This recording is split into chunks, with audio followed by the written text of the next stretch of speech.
다 같이 사도신경 하심으로 신앙 고백하시겠습니다. 전능하사 천지를 만드신 하나님 아버지를 내가 믿사오며 그 외아들 우리 주 예수 그리스도를 믿사오니 이는 성령으로 잉태하사 동정녀 마리아에게 나시고 본디오 빌라도에게 고난을 받으사 십자가에 못 박혀 죽으시고 장사한 지 사흘 만에 죽은 자 가운데서 다시 살아나시며 하늘에 오르사 전능하신 하나님 우편에 앉아 계시다가 저리로서 산자와 죽은 자를 심판하러 오시리라. 성령을 믿사오며 거룩한 공예와 성도가 서로 교통하는 것과 죄를 사하여 주시는 것과 몸이 다시 사는 것과 영원히 사는 것을 믿사옵나이다. 아멘. 찬송가 440장 어디든지 예수 나를 이끌면 함께 찬양드리겠습니다. 찬송가 440장입니다.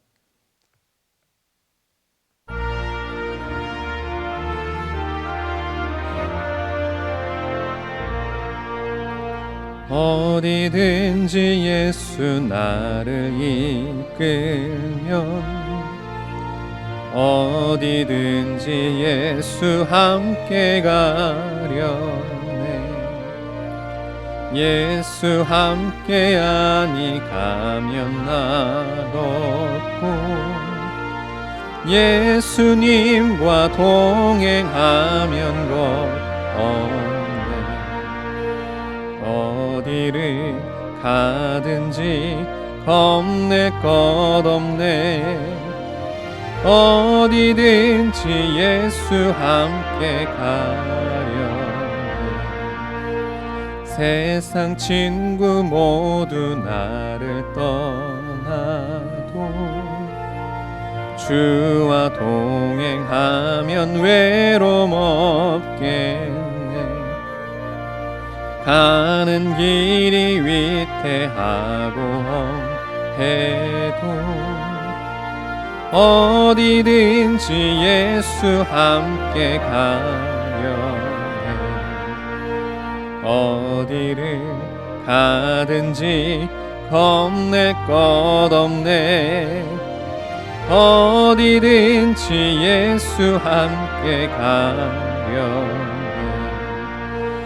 어두운 그늘 나를 애워쌀 때에 주가 함께 계심 믿고 자려네.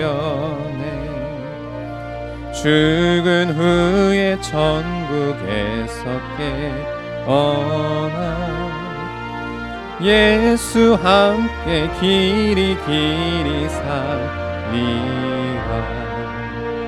어디를 가든지 겁낼 것 없네. 어디든지 예수 함께 가려네.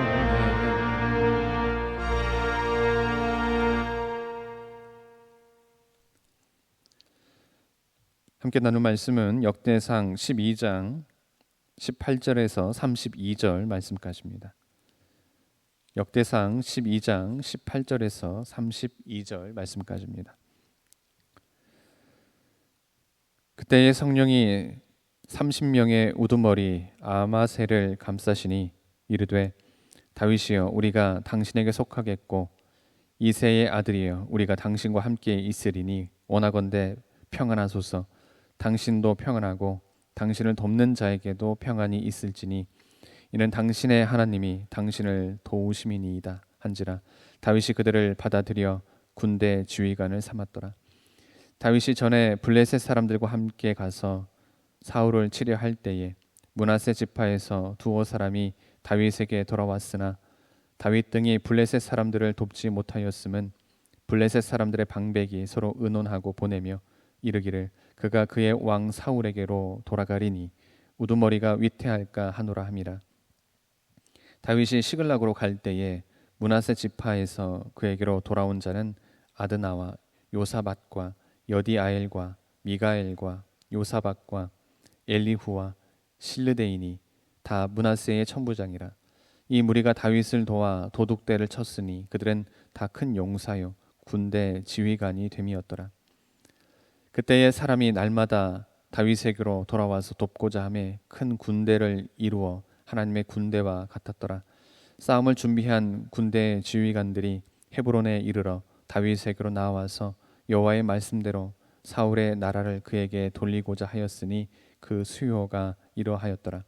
유다 자손 중에서 방패와 창을 들고 싸움을 준비한 자가 6,800명이요 시몬 자손 중에서 싸움하는 큰 용사가 7,100명이요 레위 자손 중에서 4,600명이요 아론의 집 우두머리 여호야다와 그와 함께 있는 자가 3,700명이요 또 젊은 용사 사독과 그의 가문의 주의관이 22명이요 베냐민 자손 곧 사울의 동족은 아직도 태반이나 사울의 집을 따르나 그 중에서 나온 자가 3,000명이요 에브라임 자손 중에서 가족으로서 유명한 큰 용사가 28,000명이요 므낫세 반지파 중에 이름이 기록된 자로서 와서 다윗을 세워 왕으로 삼으려 하는 자가 18,000명이요 이사갈 자손 중에서 시세를 알고 이스라엘이 마땅히 행할 것을 아는 우두머리가 200명이니 그들은 그 모든 형제를 통솔하는 자이며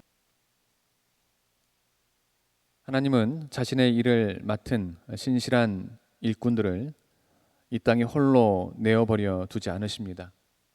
하나님은 그들 각자에게 필요를 따라서 동역자를 제공하시고 맡은 사명을 원활하게 감당할 수 있도록 하십니다. 오늘 본문의 다윗의 경우도 예외는 아니었습니다.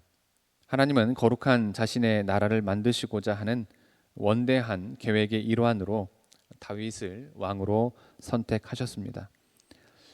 하지만 다윗은 이스라엘 왕위에 정식으로 즉위하기까지 사울로부터 많은 박해를 받았으며 사울의 창과 칼날을 피해서 심지어 이방 땅으로까지 도피해야만 했습니다. 그런데 이처럼 피곤한 도피 생활을 하던 다윗에게 하나님은 용기와 힘을 북돋우시기 위해서 많은 사람들을 보내시고 특별히 용맹스럽고 훌륭한 용사들을 보내주심으로써 다윗으로 하여금 큰 소망 가운데 고난의 한때를 잘 감내할 수 있도록 하셨습니다. 또한 그가 하나님 나라 건설에 매진하도록 하셨습니다. 이 시간 하나님께서 다윗의 주변에 모이게 하셨던 많은 일꾼들의 면면을 살펴보면서 하나님께서 들어 쓰시는 자들은 어떤 특징을 지니고 있는가를 함께 살펴보도록 하겠습니다. 먼저 고난에 기꺼이 동참할 줄 아는 자입니다. 다윗은 자신을 해치려는 사울의 칼날을 피해서 이곳저곳을 전전하다가 사울이 전사하기 직전 마지막 도피처인 시글락에서 1년 4개월가량을 정착해서 살았습니다. 유다 최남단에 위치한 시글락은 원래 가나안 정복 당시 여호수아의 분깃이었지만 뒤에 시므온의 분깃으로 주어졌던 곳입니다. 그러나 사울 왕 시대에 이곳은 블레셋 족속이 차지하고 있었습니다. 가드 왕 아기스는 그 신하로서 받아들여진 도피자 다윗에게 시글락을 주고 유목 부족의 침입에서 병경을 지키도록 했습니다. 바로 이때 다윗에게는 많은 병사들이 몰려와서 다윗을 돕고자 했습니다. 사실 당시 다윗은 쫓기는 몸으로서 이방 나라의 빌부터 사는 초라한 지경이었습니다. 하지만 다윗을 찾아온 병사들은 이에 구애됨이 없이 다윗을 돕기를 자원했습니다. 특히 그들은 아말렉 족속에 의해서 시글락이 불타고 자신들의 가족이 큰 위기를 맞았을 때에도 다윗을 중심해서 그 일을 수습함으로 다윗과의 교감을 더욱 두텁게 하였습니다. 이처럼 의로운 일을 위해서 온갖 고난과 어려움을 기꺼이 감내할 줄 아는 자야말로 하나님이 기뻐하시고 기꺼이 들어 사용할 만한 자들입니다. 오늘도 하나님은 예수 그리스도의 고난에 기꺼이 동참할 수 있는 자들로 하여금 자신의 나라 건설에 역군이 되게 하십니다. 다음으로 성령의 감동을 받은 자입니다. 다윗의 주위에 몰려든 사람들은 단지 정치적 야망이나 혹은 기존 체제에 대한 불만을 가진 자가 아니었습니다.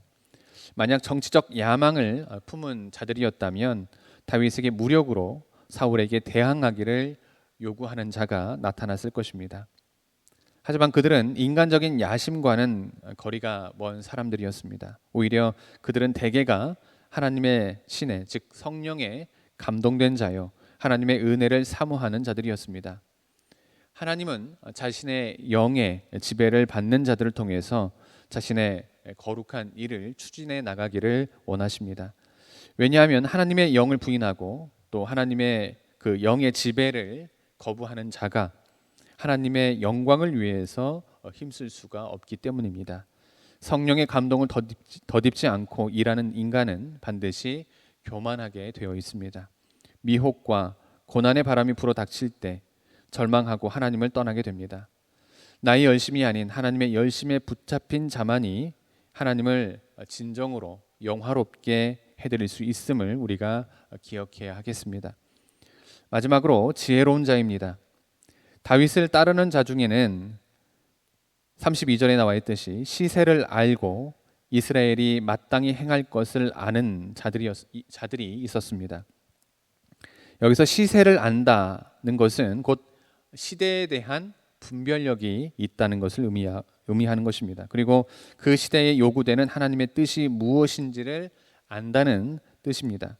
물론 이 모든 지혜는 지혜의 근본이신 하나님으로부터 주어지는 것입니다. 여하튼 그러한 분별력이 있었기 때문에 그들은 하나님께서 사울 대신 다윗을 택하셨음을 알고 고난 중에서도 다윗을 따를 수가 있었습니다. 그들은 단순히 이론적인 지식뿐만 아니라 이스라엘이 마땅히 행할 것조차 아는 실천적인 지식도 가지고 있었습니다. 따라서 그들은 앞장서서 다윗을 따랐으며 다윗과 함께 이스라엘 건설에 힘을 쏟을 수가 있었습니다. 진실로 하나님은 자신의 백성에게 지혜를 주실 뿐만 아니라 그 지혜로운 사람들을 통해서 자신의 나라를 건설해 나가기를 기뻐하십니다. 사랑하는 성도 여러분, 우리는 비록 고난이 우리를 엄습해 오고 유혹이 밀려온다 할지라도 하나님을 향한 뜨거운 사랑을 끝까지 간직해야만 하겠습니다. 그리고 나의 열심만으로 하나님을 섬길 것이 아니라 하나님의 성령의 감동을 받고 또 하나님이 주시는 그 힘으로 하나님을 섬겨 나가야 합니다. 지혜가 부족하면 후익 주시고 또 꾸짖지 아니하시는 하나님께 모든 나의 사정을 아뢰 수 있어야 하겠습니다. 아무쪼록 그렇게 행함으로써 하나님이 쓰시기에 합당한 자들로 자신을 준비해 나가는 우리 모두가 되기를 주님의 이름으로 기원합니다. 기도하시겠습니다. 하나님 감사합니다. 오늘도 귀한 하루 허락하여 주시고 귀한 말씀으로 하루를 시작하게 하시니 참으로 감사드립니다. 하나님, 오늘 본문 말씀을 통해 우리는 피곤한 도피 생활을 하던 다윗에게 하나님은 용기와 힘을 북돋우시기 위해서 많은 사람들을 그에게 보내시고 특별히 용맹스럽고 훌륭한 용사들을 보내주심으로써 다윗으로 하여금 큰 소망 가운데 고난의 한때를 잘 감내할 수 있도록 하시고 다윗이 하나님 나라 건설에 매진하도록 만드셨음을 보게 됩니다.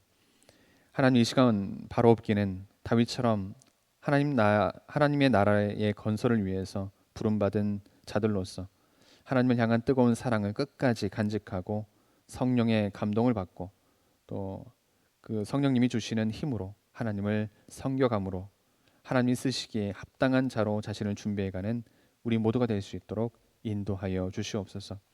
오늘 하루도 지켜주시고 인도하여 주줄 믿으며 이 모든 말씀 예수님의 이름으로 기도드립니다. 하늘에 계신 우리 아버지여, 이름이 거룩히 여김을 받으시오며 나라가 임하시오며 뜻이 하늘에서 이루어진 것 같이 땅에서도 이루어지이다. 오늘 우리에게 일용할 양식을 주시옵고 우리가 우리에게 죄의 진자를 사하여 준 것 같이 우리 죄를 사하여 주시옵고 우리를 시험에 들게 하지 마옵시고 다만 악에서 구하옵소서. 나라와 권세와 영광이 아버지께 영원히 있사옵나이다. 아멘.